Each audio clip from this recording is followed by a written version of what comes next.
Our story today is called Paul's Case. It was written by Willa Cather. Paul's Case will be told in two parts.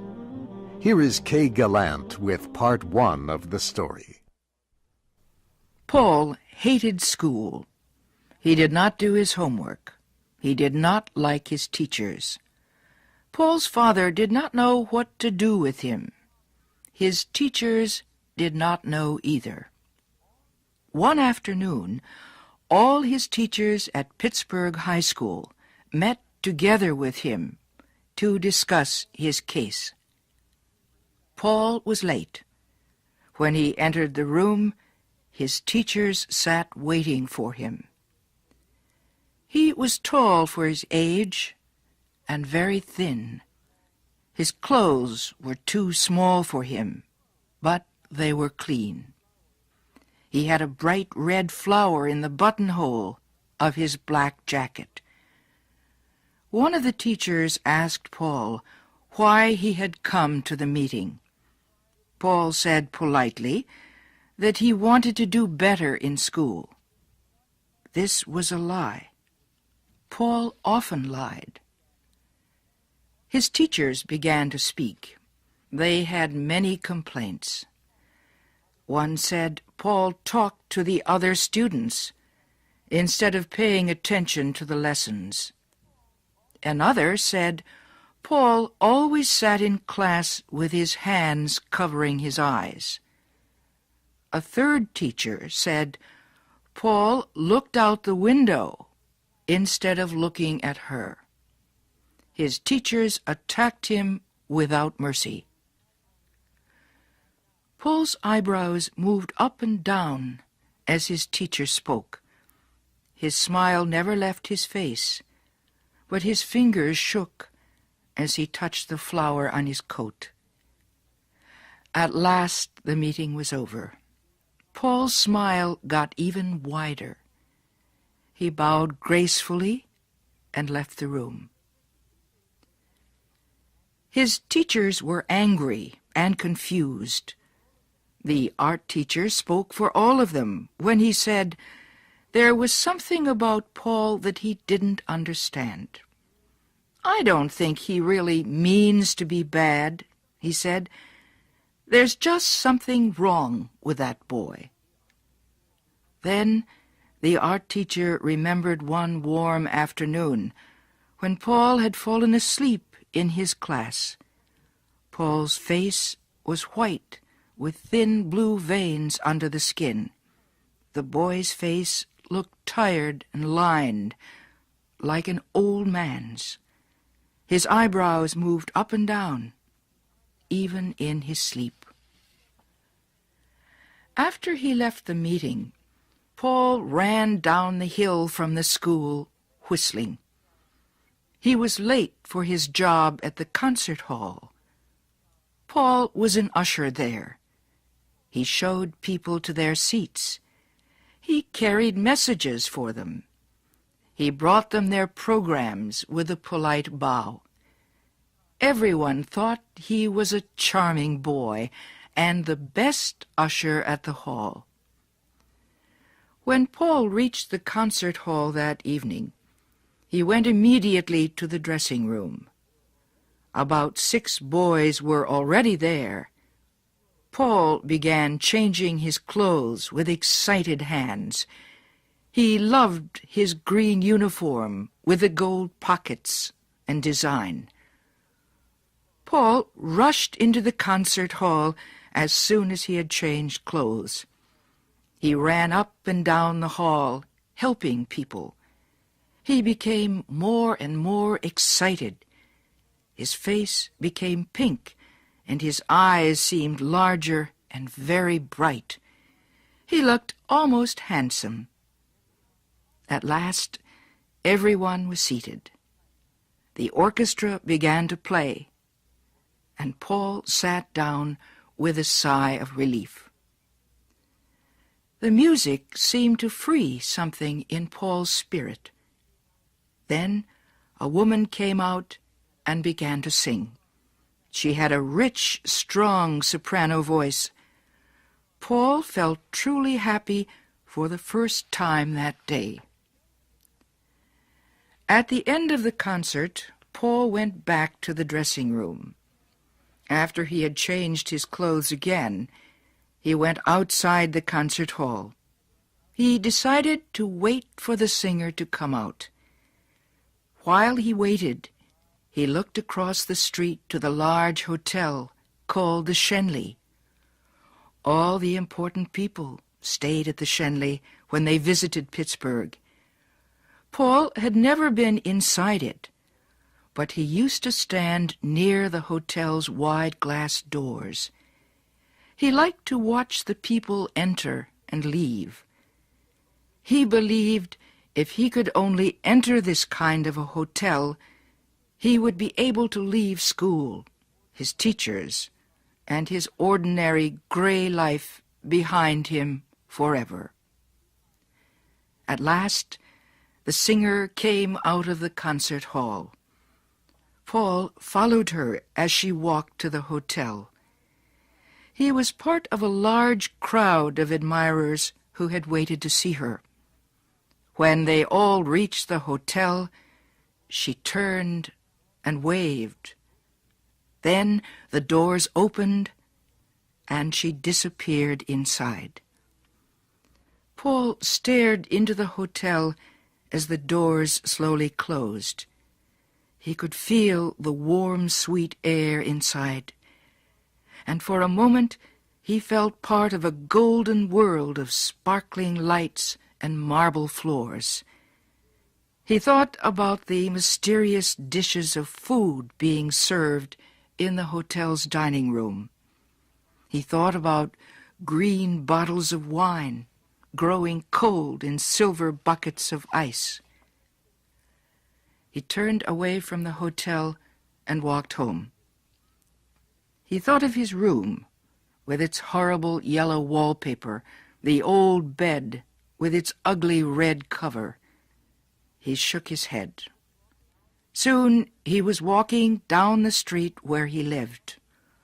All the houses on Cordelia Street were exactly alike. Middle-class businessmen had bought them for their families. All their children went to school and to church. They loved arithmetic.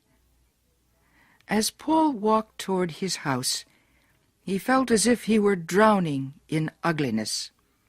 He longed for cool colors and soft lights and fresh flowers. He didn't want to see his ugly bedroom or the cold bathroom with its cracked mirror and gray floor. Paul went around to the back of his father's house. He found an open window and climbed into the kitchen. Then he went downstairs to the basement. He was afraid of rats, but he did not want to face his own bedroom. Paul couldn't sleep. He sat on the floor and stared into the darkness until morning came. The following Sunday, Paul had to go to church with his family. Afterwards, everyone came home and ate a big dinner. Then all the people who lived on Cordelia Street came outside to visit each other. After supper, Paul asked his father if he could visit a friend to get some help with his arithmetic. Paul left the house with his school books under his arm, but he didn't go to his friend's house. Instead, he went to see Charlie Edwards. Charlie was a young actor. Paul liked to spend as much time as he could at the theater, where Charlie Edwards and his group acted in their plays. It was only at the theater and the concert hall that Paul felt really alive. The moment he smelled the air of these places, he felt like a prisoner suddenly set free. As soon as he heard the concert hall orchestra play, he forgot all the ugly, unpleasant events in his own life. Paul had discovered that any kind of music awakened his imagination. Paul didn't want to become a musician, however. He didn't want to become an actor either. He only wanted to be near people who were actors and musicians. He wanted to see the kind of life these artists led. Paul found the schoolroom even worse after a night at the theater or the concert hall. He hated the school's bare floors and cracked walls. He turned away from his dull teachers in their plain clothes. He tried to show them how little he thought of them and the studies they taught. He would bring photographs of all the actors he knew to school. He would tell the other students that he spent his evenings with these people at elegant restaurants. Then he would announce that he was going away to Europe or to California or to Egypt for a while. The next day, he would come to school smiling nervously. His sister was ill, he would say, but he was still planning to make his trip next spring. Paul's problems at school became worse. Even after the meeting with his teachers, things did not get better. He told them he had no time to study grammar and arithmetic. He told them he had to help the actors in the theater. They were old friends of his. Finally, his teachers went to Paul's father. He took Paul out of school and made him get a job. He told the manager at the concert hall that Paul could not work there any more. His father warned the doorman at the theater not to let Paul into the place.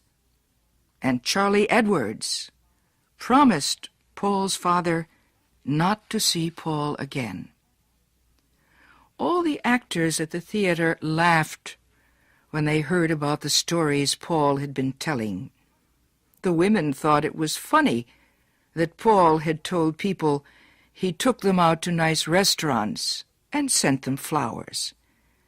They agreed with the teachers and with his father that Paul's was a bad case.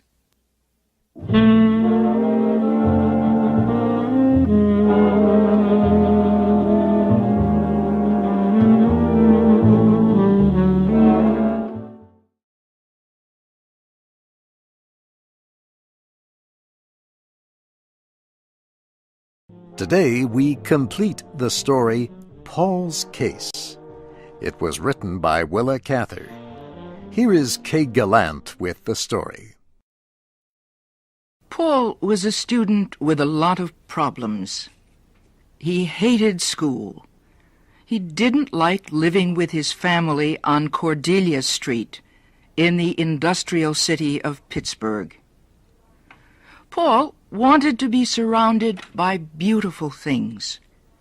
He loved his part-time job as an usher at the concert hall.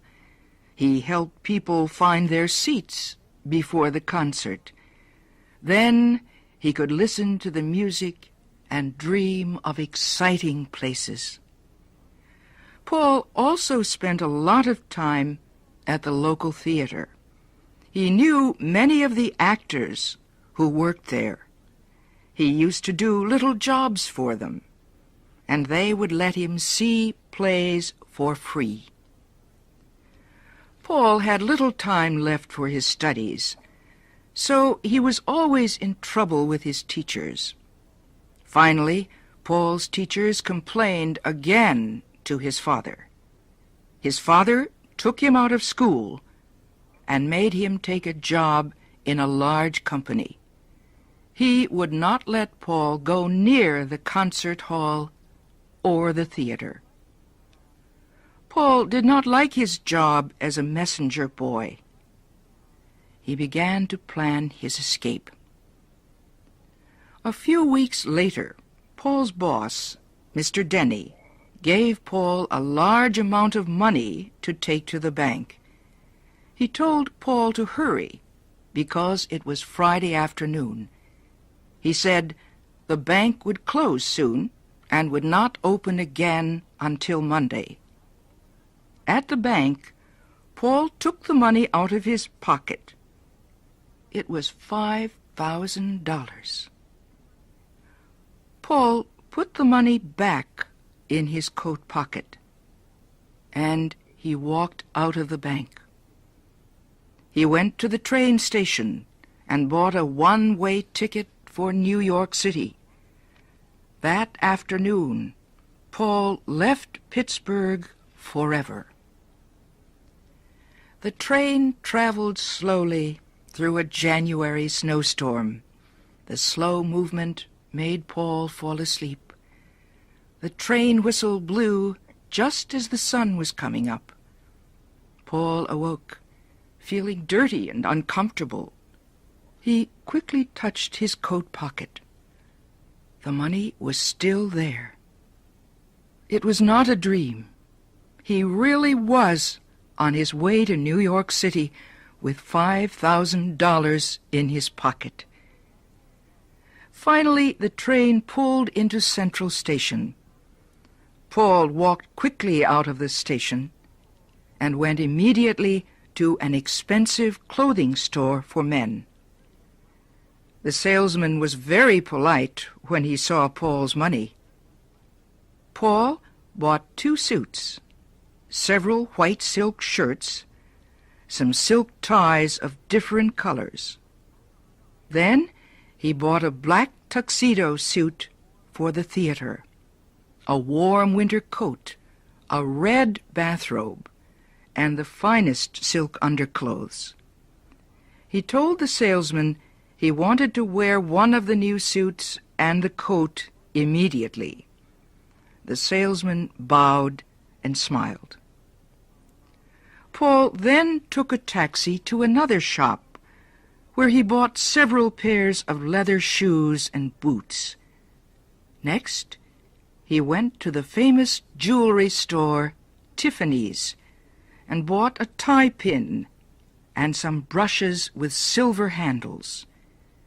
His last stop was a luggage store, where he had all his new clothes put into several expensive suitcases.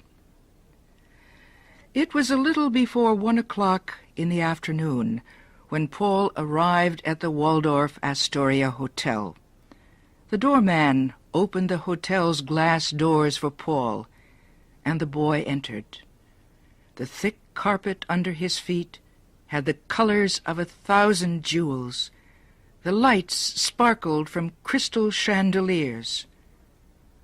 Paul told the hotel clerk he was from Washington, D.C.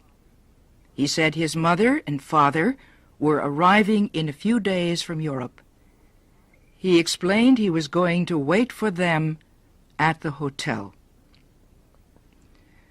In his dreams, Paul had planned this trip to New York 100 times. He knew all about the Waldorf Astoria, one of New York's most expensive hotels. As soon as he entered his rooms, he saw that everything was perfect, except for one thing. He rang the bell and asked for fresh flowers to be sent quickly to his rooms. When the flowers came, Paul put them in water, and then he took a long, hot bath. He came out of the bathroom wearing the red silk bathrobe. Outside his windows, the snow was falling so fast that he could not see across the street. But inside, the air was warm and sweet. He lay down on the sofa in his sitting room. It had all been so very simple, he thought. When they had shut him out of the theater and the concert hall, Paul knew he had to leave. But he was surprised that he had not been afraid to go. He could not remember a time when he had not been afraid of something, even when he was a little boy. But now he felt free. He wasn't afraid any more. He watched the snow until he fell asleep. It was 4 o'clock in the afternoon when Paul woke up. He spent nearly an hour getting dressed. He looked at himself often in the mirror. His dark blue suit fit him so well that he did not seem too thin. The white silk shirt and the blue and lilac tie felt cool and smooth under his fingers. He was exactly the kind of boy he had always wanted to be. Paul put on his new winter coat and went downstairs. He got into a taxi and told the driver to take him for a ride along Fifth Avenue. Paul stared at the expensive stores. As the taxi stopped for a red light, Paul noticed a flower shop. Through the window, he could see all kinds of flowers. Paul thought the violets, roses, and lilies of the valley looked even more lovely because they were blooming in the middle of winter. Paul began to feel hungry, so he asked the taxi driver to take him back to the hotel. As he entered the dining room, the music of the hotel orchestra floated up to greet him. He sat at a table near a window. The fresh flowers, the white tablecloth, and the colored wine glasses pleased Paul's eyes. The soft music, the low voices of the people around him, and the soft popping of champagne corks whispered into Paul's ears. This is what everyone wants, he thought. He could not believe he had ever lived in Pittsburgh on Cordelia Street. That belonged to another time and place. Paul lifted the crystal glass of champagne and drank the cold, precious, bubbling wine. He belonged here.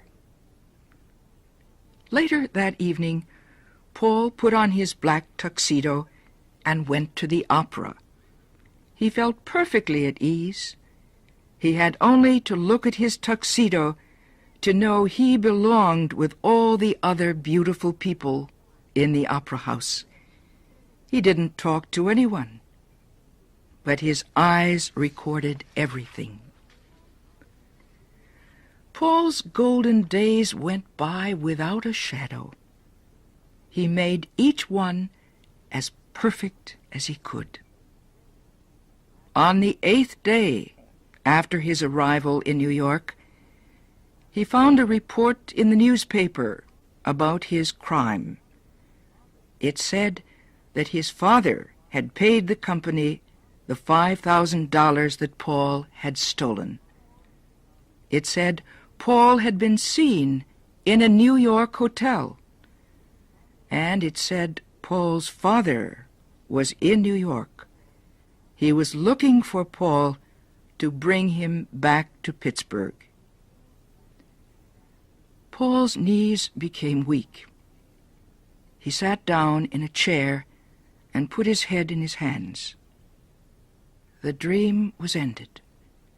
He had to go back to Cordelia Street, back to the yellow-papered bedroom, the smell of cooked cabbage, the daily ride to work on the crowded streetcars. Paul poured himself a glass of champagne and drank it quickly. He poured another glass and drank that one too.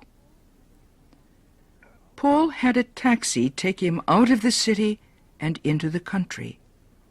The taxi left him near some railroad tracks. Paul suddenly remembered all the flowers he had seen in a shop window his first night in New York. He realized that by now every one of those flowers was dead. They had had only one splendid moment to challenge winter. A train whistle broke into Paul's thoughts. He watched as the train grew bigger and bigger. As it came closer, Paul's body shook.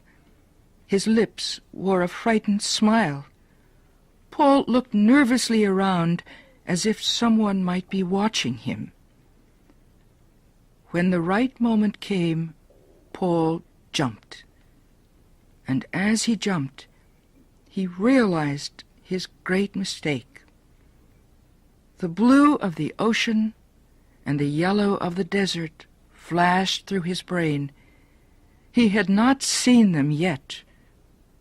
There was so much he had not seen. Paul felt something hit his chest. He felt his body fly through the air far and fast. Then everything turned black, and Paul dropped back into the great design of things.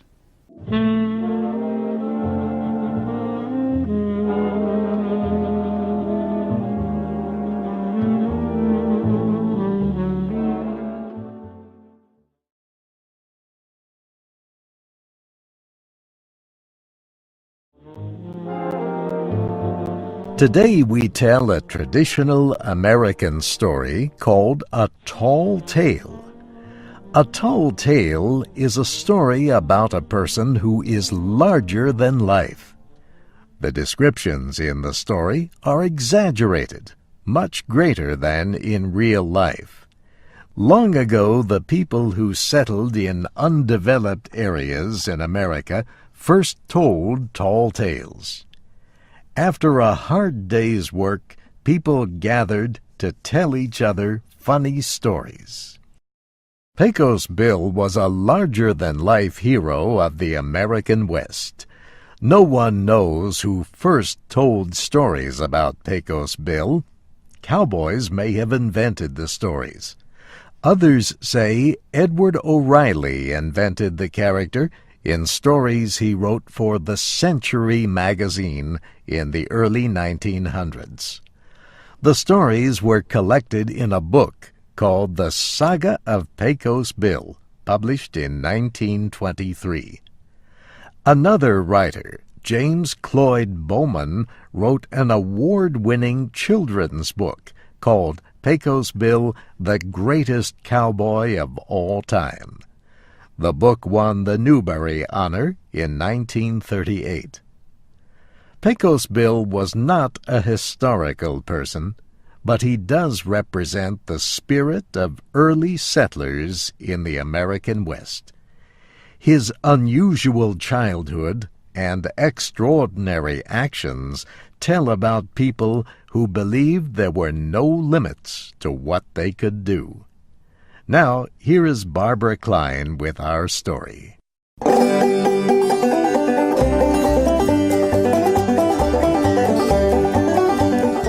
Pecos Bill had one of the strangest childhoods a boy ever had. It all started after his father decided that there was no longer enough room in East Texas for his family. "Pack up, Ma!" he cried. "Neighbors moving in 50 miles away. It's getting too crowded." So they loaded up a wagon with all their things. Now some say they had 15 children, while others say 18. However many there were, the children were louder than thunder. And as they set off across the wild country of West Texas, their mother and father could hardly hear a thing. Now, as they came to the Pecos River, the wagon hit a big rock. The force threw Little Bill out of the wagon, and he landed on the sandy ground. Mother did not know Bill was gone until she gathered the children for the midday meal. Mother set off with some of the children to look for Bill, but they could find no sign of him. Well, Some people say Bill was just a baby when his family lost him. Others say he was 4 years old. But all agree that a group of animals called coyotes found Bill and raised him. Bill did all the things those animals did, like chase lizards and howl at the moon. He became as good a coyote as any. Now, Bill spent 17 years living like a coyote until one day a cowboy rode by on his horse. Some say the cowboy was one of Bill's brothers. Whoever he was, he took one look at Bill and asked, "What are you?" Bill was not used to human language. At first, he could not say anything. The cowboy repeated his question. This time, Bill said, "Varmint." That is a word used for any kind of wild animal. "No, you aren't," said the cowboy. "Yes, I am," said Bill. "I have fleas." "Lots of people have fleas," said the cowboy. "You don't have a tail." "Yes, I do," said Bill. "Show it to me then," the cowboy said. Bill looked at his backside and realized that he did not have a tail like the other coyotes. "Well, what am I then?" asked Bill. "You're a cowboy, so start acting like one," the cowboy cried out. Well, that was all Bill needed to hear. He said goodbye to his coyote friends and left to join the world of humans.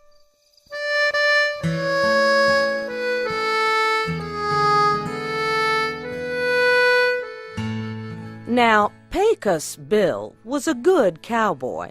Still, he hungered for adventure. One day, he heard about a rough group of men. There is some debate over what the group was called, but one storyteller calls it the Hell's Gate Gang. So Bill set out across the rough country to find this gang of men. Well, Bill's horse soon was injured, so Bill had to carry it for 100 miles. Then Bill met a rattlesnake 50 feet long. The snake made a hissing noise and was not about to let Bill pass.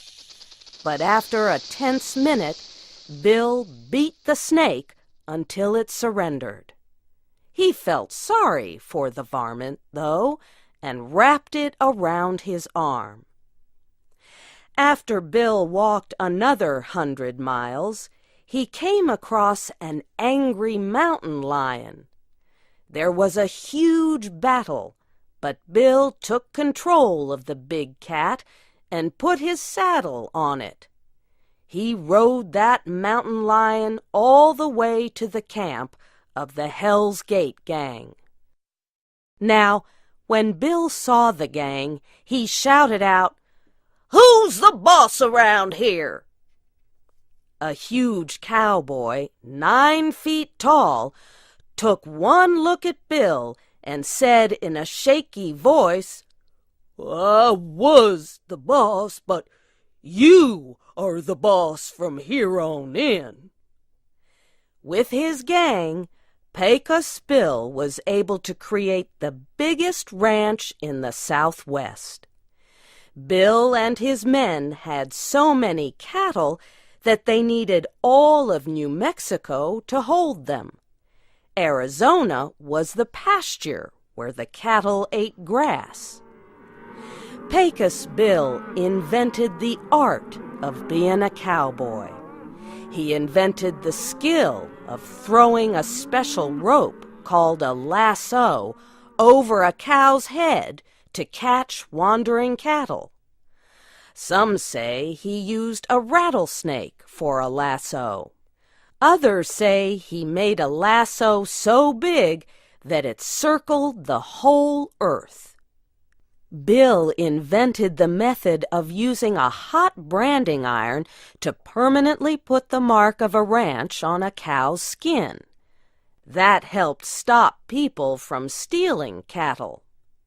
Some say he invented cowboy songs to help calm the cattle and make the cowboy's life easier. But he is also said to have invented tarantulas and scorpions as jokes. Cowboys have had trouble with those poisonous creatures ever since.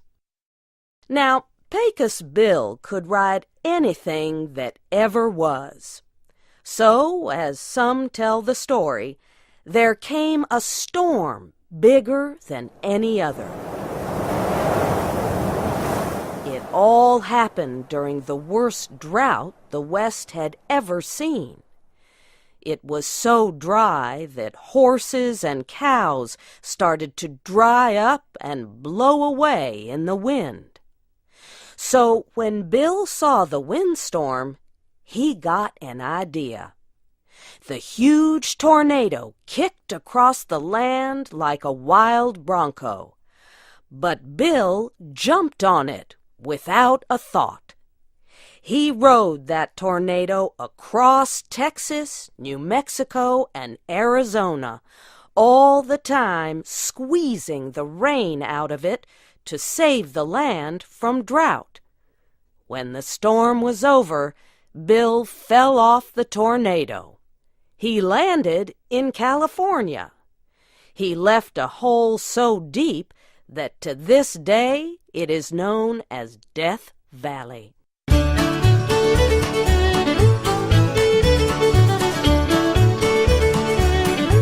Now, Bill had a horse named Widowmaker. He got that name because any man who rode that horse would be thrown off and killed, and his wife would become a widow. No one could ride that horse but Bill. And Widowmaker, in the end, caused the biggest problem for Pecos Bill. You see, one day, Bill saw a woman. Not just any woman, but a wild, red-haired woman riding a giant catfish down the Rio Grande River. Her name was Slewfoot Sue, and Bill fell in love with her at first sight. Well, Bill would not rest until he had asked for her hand in marriage, and Slewfoot Sue accepted. On their wedding day, Pecos Bill dressed in his best buckskin suit, and Sue wore a beautiful white dress with a huge steel spring bustle in the back. It was the kind of big dress that many women wore in those days. The bigger, the better. Now, after the marriage ceremony, Slewfoot Sue got a really bad idea. She decided that she wanted to ride Widowmaker. Bill begged her not to try, but she had her mind made up. Well, the second she jumped on the horse's back, he began to kick and buck like nothing anyone had ever seen. He sent Sue flying so high that she sailed clear over the new moon. She fell back to earth, but the steel spring bustle just bounced her back up as high as before.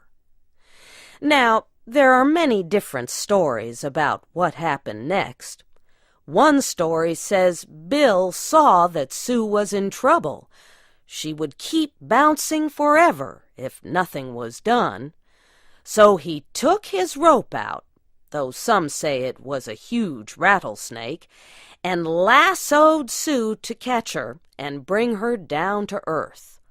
Only she just bounced him back up with her.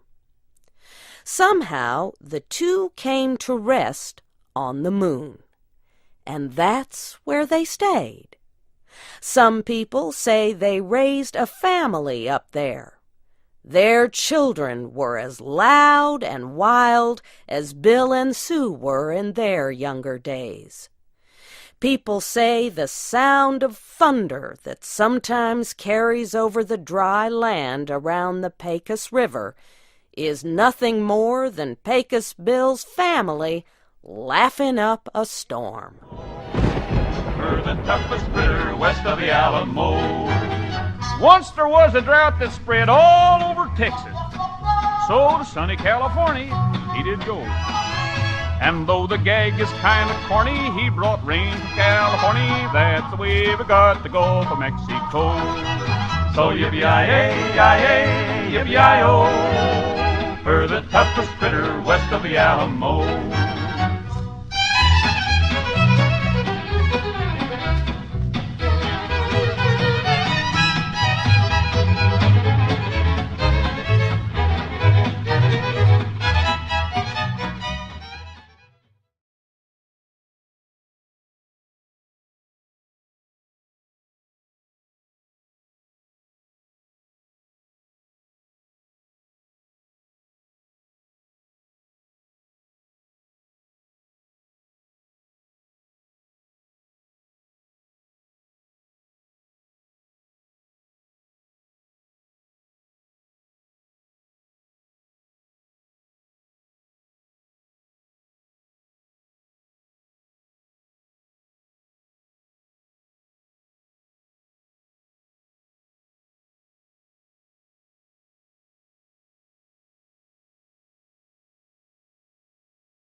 Our story today is called Pigs is Pigs. It was written by Ellis Parker Butler. Here is Shep O'Neill with the story. Mike Flannery, the agent of the Interurban Express Company, leaned over the desk in the company's office in Westcott and shook his fist. Mr. Morehouse, angry and red, stood on the other side of the desk, shaking with fury. The argument had been long and hot. At last, Mr. Morehouse had become speechless. The cause of the trouble lay on the desk between the two men. It was a box with 2 guinea pigs inside. "Do as you like, then," shouted Flannery. "Pay for them and take them, or don't pay for them and leave them here. Rules are rules, Mr. Morehouse, and Mike Flannery is not going to break them." "But you stupid idiot!" shouted Mr. Morehouse, madly shaking a thin book beneath the agent's nose. "Can't you read it here, in your own book of transportation rates? Pets, domestic, Franklin to Westcott, if correctly boxed, 25 cents each." He threw the book on the desk. What more do you want? Aren't they pets? Aren't they domestic? Aren't they correctly boxed? What? He turned and walked back and forth rapidly, with a furious look on his face. Pets, he said. P-E-T-S. 25 cents each. 2 times 25 is 50. Can you understand that? I offer you 50 cents. Flannery reached for the book. He ran his hand through the pages and stopped at page 64. I don't take 50 cents, he whispered in an unpleasant voice. Here's the rule for it. When the agent be in any doubt about which 2 rates should be charged on a shipment, he shall charge the larger. The person receiving the shipment may put in a claim for the overcharge. In this case, Mr. Morehouse, I be in doubt.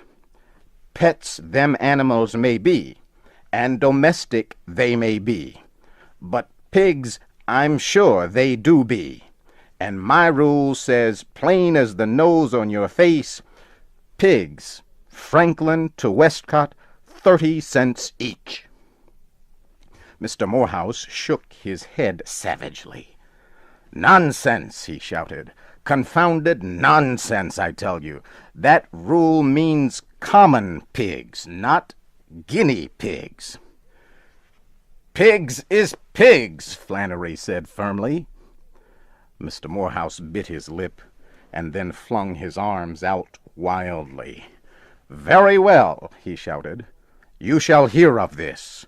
Your president shall hear of this. It is an outrage. I have offered you 50 cents. You refuse it. Keep the pigs until you are ready to take the 50 cents. But by George, sir, if one hair of those pigs' heads is harmed, I will have the law on you. He turned and walked out, slamming the door.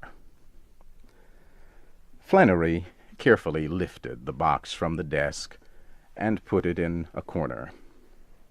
Mr. Morehouse quickly wrote a letter to the president of the Transportation Express Company.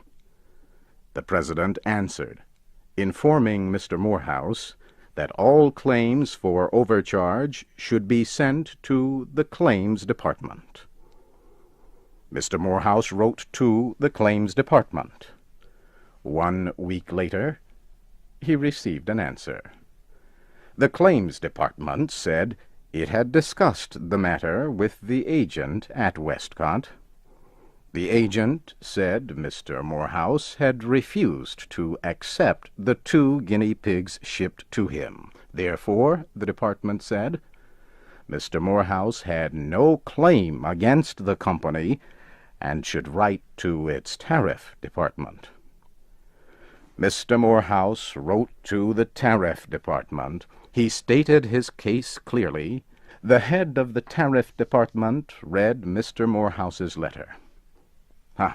Guinea pigs, he said. Probably starved to death by this time. He wrote to the agent asking why the shipment was held up. He also wanted to know if the guinea pigs were still in good health.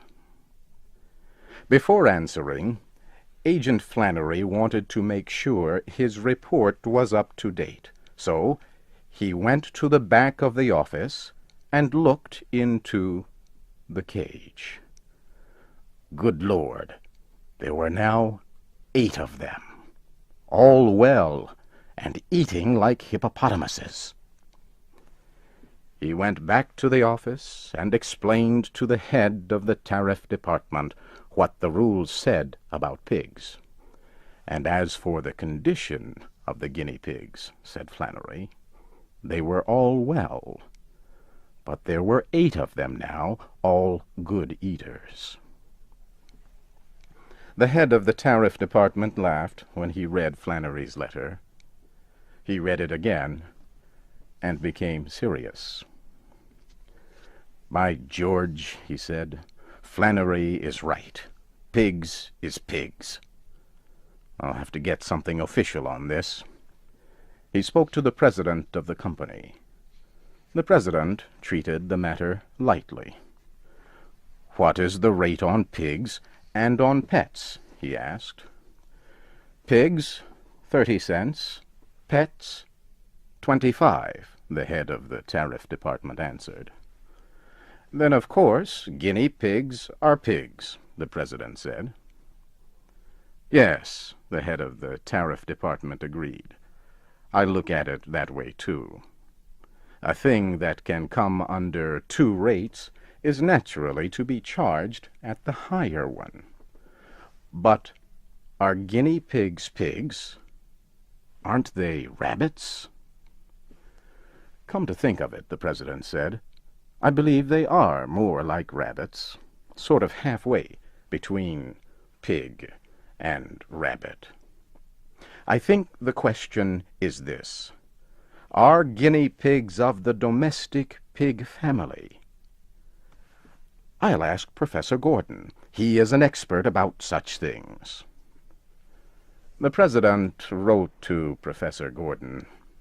Unfortunately, the professor was in South America, collecting zoological samples.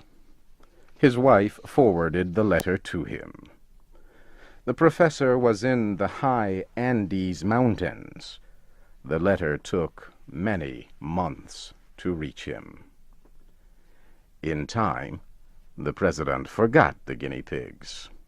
The head of the tariff department forgot them. Mr. Morehouse forgot them. But Agent Flannery did not. The guinea pigs had increased to 32. He asked the head of the traffic department what he should do with them. "Don't sell the pigs," Agent Flannery was told. "They are not your property. Take care of them until the case is settled." The guinea pigs needed more room. Flannery made a large and airy room for them in the back of his office. Some months later, he discovered he now had 160 of them. He was going out of his mind. Not long after this, the president of the express company heard from Professor Gordon. It was a long and scholarly letter. It pointed out that the guinea pig was the Cavia aparea, while the common pig was the genus Sus of the family Suidae. The president then told the head of the traffic department that guinea pigs are not pigs and must be charged only 25 cents as domestic pets. The traffic department informed Agent Flannery that he should take the 160 guinea pigs to Mr. Morehouse and collect 25 cents for each of them. Agent Flannery wired back, "I've got 800 now. Shall I collect for 800 or what? How about the $64 I paid for cabbages to feed them?" Many letters went back and forth. Flannery was crowded into a few feet at the extreme front of the office. The guinea pigs had all the rest of the room. Time kept moving on as the letters continued to go back and forth. Flannery now had 4,064 guinea pigs. He was beginning to lose control of himself. Then he got a telegram from the company that said, "Error in guinea pig bill. Collect for 2 guinea pigs 50 cents. Flannery ran all the way to Mr. Morehouse's home, but Mr. Morehouse had moved. Flannery searched for him in town, but without success.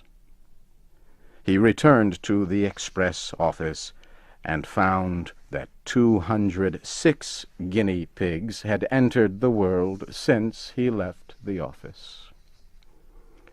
At last he got an urgent telegram from the main office. "Send the pigs to the main office of the company at Franklin." Flannery did so. Soon came another telegram. "Stop sending pigs. Warehouse full." But he kept sending them. Agent Flannery finally got free of the guinea pigs. "Rules may be rules," he said, "but so long as Flannery runs this express office, pigs is pets, and cows is pets, and horses is pets, and lions and tigers and Rocky Mountain goats is pets, and the rate on them is 25 cents. Then he looked around and said cheerfully, "Well, anyhow, it is not as bad as it might have been. What if them guinea pigs had been elephants?"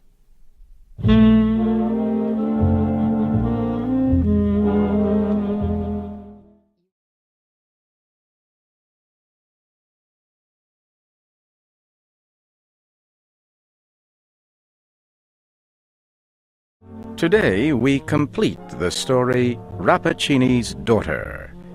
It was written by Nathaniel Hawthorne. Here is Kay Gallant with the second and final part of Rappaccini's Daughter. Many years ago, a young man named Giovanni Guasconti left his home in Naples to study in northern Italy. He took a room in an old house next to a magnificent garden filled with strange flowers and other plants. The garden belonged to a doctor, Giacomo Rappaccini. He lived with his daughter Beatrice in a small brown house in the garden. From a window in his room, Giovanni had seen that Rappaccini's daughter was very beautiful. But everyone in Padua was afraid of her father. Pietro Baglioni, a professor at the university, warned Giovanni about the mysterious Dr. Rappaccini. "He is a great scientist," Professor Baglioni told the young man, "but he is also dangerous. Rappaccini cares more about science than he does about people. He has created many terrible poisons from the plants in his garden." One day, Giovanni found a secret entrance to Rappaccini's garden. He went in. The plants all seemed wild and unnatural. Giovanni realized that Rappaccini must have created these strange and terrible flowers through his experiments. Suddenly, Rappaccini's daughter came into the garden. She moved quickly among the flowers until she reached him. Giovanni apologized for coming into the garden without an invitation, but Beatrice smiled at him and made him feel welcome. "I see you love flowers," she said, "and so you have come to take a closer look at my father's rare collection." While she spoke, Giovanni noticed a perfume in the air around her. He wasn't sure if this wonderful smell came from the flowers or from her breath. She asked him about his home and his family. She told him she had spent her life in this garden. Giovanni felt as if he were talking to a very small child. Her spirit sparkled like clear water. They walked slowly through the garden as they talked. At last, they reached a beautiful plant that was covered with large purple flowers. He realized that the perfume from those flowers was like the perfume of Beatrice's breath, but much stronger. The young man reached out to break off one of the purple flowers, but Beatrice gave a scream that went through his heart like a knife. She caught his hand and pulled it away from the plant with all her strength. "Don't ever touch those flowers," she cried. "They will take your life." Hiding her face, she ran into the house. Then Giovanni saw Dr. Rappaccini standing in the garden. That night, Giovanni could not stop thinking about how sweet and beautiful Beatrice was. Finally, he fell asleep. But when the morning came, he woke up in great pain. He felt as if one of his hands was on fire. It was the hand that Beatrice had grabbed in hers when he had reached for one of the purple flowers. Giovanni looked down at his hand. There was a purple mark on it that looked like 4 small fingers and a little thumb. But because his heart was full of Beatrice, Giovanni forgot about the pain in his hand. He began to meet her in the garden every day. At last, she told him that she loved him, but she would never let him kiss her or even hold her hand. One morning, several weeks later, Professor Baglioni visited Giovanni. "I was worried about you," the older man said. "You have not come to your classes at the university for more than a month. Is something wrong?" Giovanni was not pleased to see his old friend. "No, nothing is wrong. I am fine, thank you." He wanted Professor Baglioni to leave, but the old man took off his hat and sat down. "My dear Giovanni," he said, "you must stay away from Rappaccini and his daughter. Her father has given her poison from the time she was a baby. The poison is in her blood and on her breath. If Rappaccini did this to his own daughter, what is he planning to do to you?" Giovanni covered his face with his hands. "Oh, my God," he cried. "Don't worry," the old man continued. "It is not too late to save you, and we may succeed in helping Beatrice too. Do you see this little silver bottle? It holds a medicine that will destroy even the most powerful poison. Give it to your Beatrice to drink." Professor Baglioni put the little bottle on the table and left Giovanni's room.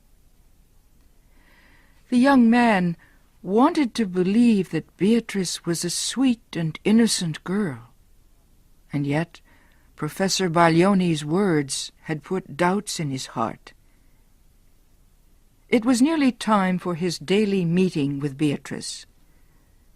As Giovanni combed his hair, he looked at himself in a mirror near his bed. He could not help noticing how handsome he was. His eyes looked particularly bright, and his face had a healthy, warm glow.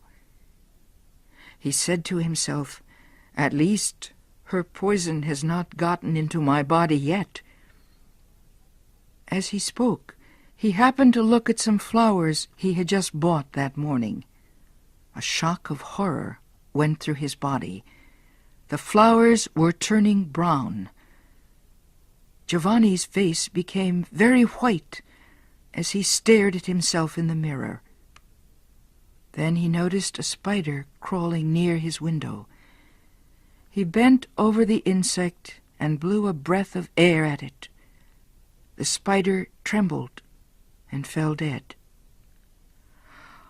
"I am cursed," Giovanni whispered to himself. "My own breath is poison." At that moment, a rich, sweet voice came floating up from the garden. "Giovanni, you are late. Come down." "You are a monster," Giovanni shouted as soon as he reached her. "And with your poison you have made me into a monster too. I am a prisoner of this garden." "Giovanni," Beatrice cried, looking at him with her large bright eyes, "why are you saying these terrible things? It is true that I can never leave this garden, but you are free to go wherever you wish." Giovanni looked at her with hate in his eyes. "Don't pretend that you don't know what you've done to me." A group of insects had flown into the garden. They came toward Giovanni and flew around his head. He blew his breath at them. The insects fell to the ground dead. Beatrice screamed, "I see it! I see it! My father's science has done this to us. Believe me, Giovanni, I did not ask him to do this to you. I only wanted to love you." Giovanni's anger changed to sadness. Then he remembered the medicine that Professor Baglioni had given him. Perhaps the medicine would destroy the poison in their bodies and help them to become normal again. "Dear Beatrice," he said, "our fate is not so terrible." He showed her the little silver bottle and told her what the medicine inside it might do. "I will drink first," she said. "You must wait to see what happens to me before you drink it." She put Baglioni's medicine to her lips and took a small sip. At the same moment, Rappaccini came out of his house and walked slowly toward the two young people. He spread his hands out to them as if he were giving them a blessing. "My daughter," he said, "you are no longer alone in the world. Give Giovanni one of the purple flowers from your favorite plant. It will not hurt him now. My science and your love have made him different from ordinary men." "My father," Beatrice said weakly, "why did you do this terrible thing to your own child?" Rappaccini looked surprised. "What do you mean, my daughter?" he asked. "You have power no other woman has. You can defeat your strongest enemy with only a breath. Would you rather be a weak woman?" "I want to be loved, not feared," Beatrice replied. "But now it does not matter. I am leaving you, Father. I am going where the poison you have given me will do no harm. Goodbye to you, Giovanni." Beatrice dropped to the ground. She died at the feet of her father and Giovanni. The poison had been too much a part of the young woman. The medicine that destroyed the poison destroyed her as well.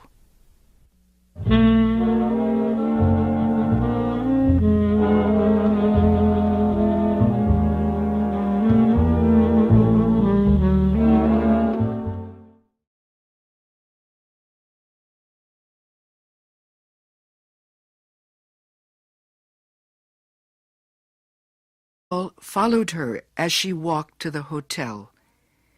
He was part of a large crowd of admirers who had waited to see her. When they all reached the hotel, she turned and waved. Then the doors opened, and she disappeared inside. Paul stared into the hotel as the doors slowly closed. He could feel the warm, sweet air inside, and for a moment he felt part of a golden world of sparkling lights and marble floors. He thought about the mysterious dishes of food being served in the hotel's dining room. He thought about green bottles of wine growing cold in silver buckets of ice. He turned away from the hotel and walked home. He thought of his room, with its horrible yellow wallpaper, the old bed with its ugly red cover. He shook his head. Soon he was walking down the street where he lived. All the houses on Cordelia Street were exactly alike. Middle-class businessmen had bought them for their families. All their children went to school and, like an old man's. His eyebrows moved up and down, even in his sleep. After he left the meeting, Paul ran down the hill from the school, whistling. He was late for his job at the concert hall. Paul was an usher there. He showed people to their seats. He carried messages for them. He brought them their programs with a polite bow. Everyone thought he was a charming boy and the best usher at the hall. When Paul reached the concert hall that evening, he went immediately to the dressing room. About 6 boys were already there. Paul began changing his clothes with excited hands. He loved his green uniform with the gold pockets and design. Paul rushed into the concert hall as soon as he had changed clothes. He ran up and down the hall, helping people. He became more and more excited. His face became pink, and his eyes seemed larger and very bright. He looked almost handsome. At last, everyone was seated, instead of paying attention to the lessons. Another said, Paul always sat in class with his hands covering his eyes. A third teacher said, Paul looked out the window instead of looking at her. His teachers attacked him without mercy. Paul's eyebrows moved up and down as his teacher spoke. His smile never left his face, but his fingers shook as he touched the flower on his coat. At last the meeting was over. Paul's smile got even wider. He bowed gracefully and left the room. His teachers were angry and confused. The art teacher spoke for all of them when he said there was something about Paul that he didn't understand.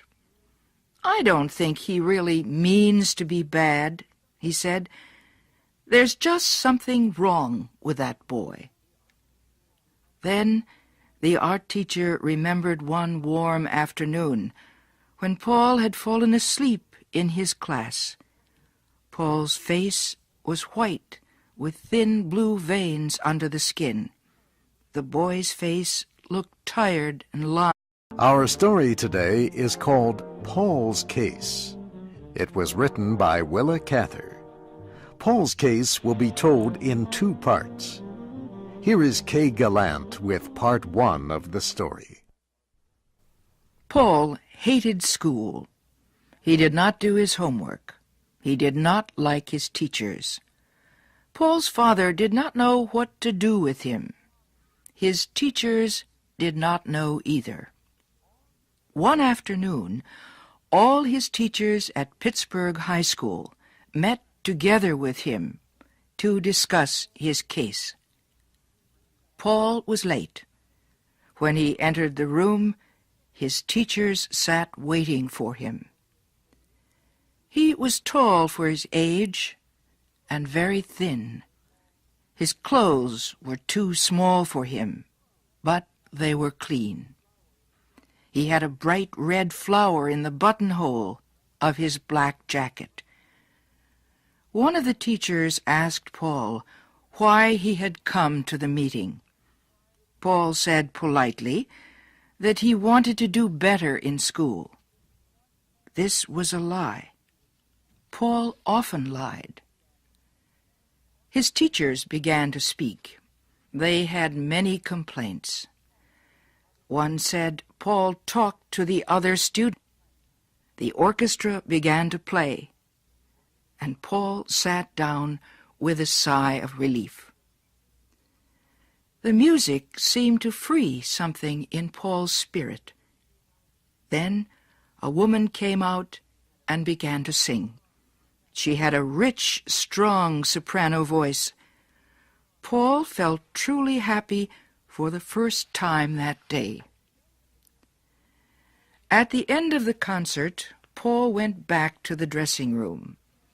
After he had changed his clothes again, he went outside the concert hall. He decided to wait for the singer to come out.